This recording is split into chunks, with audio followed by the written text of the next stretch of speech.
Every year you start with a new footwear design philosophy for Adidas. And right here in front of us you have the design philosophy starting in 2020 and beyond. Can you share what you have here? You know, like every time we start something new, it's very important to have a shared vision. And that's why we're doing those things, and because every project is super collaborative. So in the beginning of every project, we are asking ourselves, how can we reimagine the game of tennis? At the heart of everything what we do is always the athlete. You know, like our company has been founded on this core belief that listening to the athlete is the most important thing. It's a very beautiful picture that is dear to our heart. And you see Adi Dassler, the founder of the company, sitting with a German national football team. You know, his philosophy was always he wanted to be on the bench with the athlete because he believed truly that only by listening to them and thinking like them, and like he could come up with things that even maybe sometimes they would not be able to dream up. You know, so he was always listening what they did talk when he gives them the products. You know, specifically. In the modern day, we have a philosophy that we call ourselves the creator brand, and our muse is the creator. And it's a super inspirational point to start a journey. So who is the creator? It's almost like a unicorn, you know, like, so it's something very, very special, you know, like it's a high performance athlete that brings authenticity into the game. And yet outside of the sport, he's maybe a super creative person. You know, he maybe is into photography, like Tsitsipas, you know, like maybe into music, etc. And he brings this energy back into the sport. And then what he creates on the court is super exciting, and we believe it inspires the rest. And so that's why the creator is who we always start the journey with. But it's a high-performance athlete that's very important.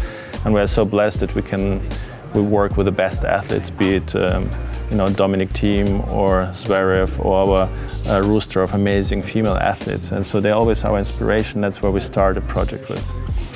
Our design philosophy, we call it Futurecraft. And it's two words that actually, on the first side, you know, like maybe they don't go together, but for us they do. And that's actually exactly what happens if you put those two things together.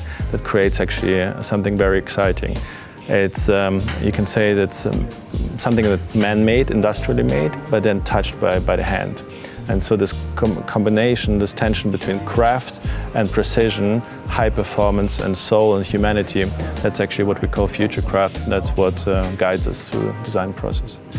And so it's super important to start a project from a cultural point of view. You know, like this is where we love tennis, you know, like everybody on the tennis team. And so, you know, like how do we go so deep and understand the culture of tennis and the subcultures of tennis and to create something meaningful. And it's almost starting the journey a little bit from a point of view, not like how can it perform instantly better, that too, but it's also starting with a question like how do we want people to feel? And to understand that we need to go super, super deep.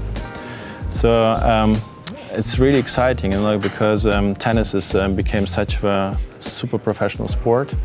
The athletes are just amazing, you know, like they're not only amazing on the court, they're amazing off the court, and they almost became perfect. But equally, this is also an opportunity to look into things and to say like, okay, what are actually inspiration points, how we could look into tennis from a different perspective where people maybe not necessarily have been looking at it before. So if you take the athletes on a court, you know, when a game day, there's a certain look at aesthetic to that. But what we believe is even more interesting is when you look at them, when they practice, when they're a little bit outside of the court, etc. All the energy is coming, and you know, like broken rackets. What do they do when they practice? You know, like all the little codes. And how can we understand those codes? Why do they do that? How do they try to express themselves? How can we explore those edges and then bring it into the product like they never thought before? I mean, the game of tennis is amazing. It's super beautiful. It has such a rich heritage. And it's also always very interesting to look into that as well, you know, like all the past athletes that we had, like Nastase, Stan Smith, etc. We love to look at it, but we love to look at it from a perspective of just understanding what it means. You know, like it's not about thinking about bringbacks, etc. You know, like it's really about like how do we capture the essence of tennis, like take everything what people love through the ages and bring it from the past into the future. Like we joke always that the foot is our client, you know, and it always starts with really deeply analyzing and understanding the movements of the game of tennis.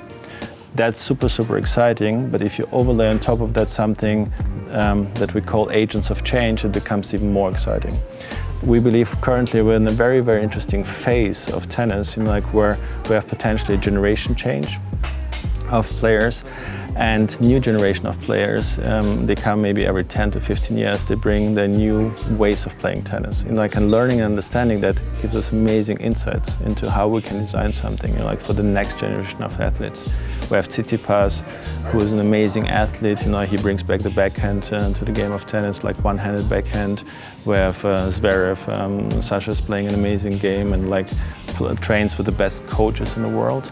How can we learn that and put it into the product? How can we create products that would help them to perform as well? So that's our design philosophy, and next we can talk a little bit about the new shoe.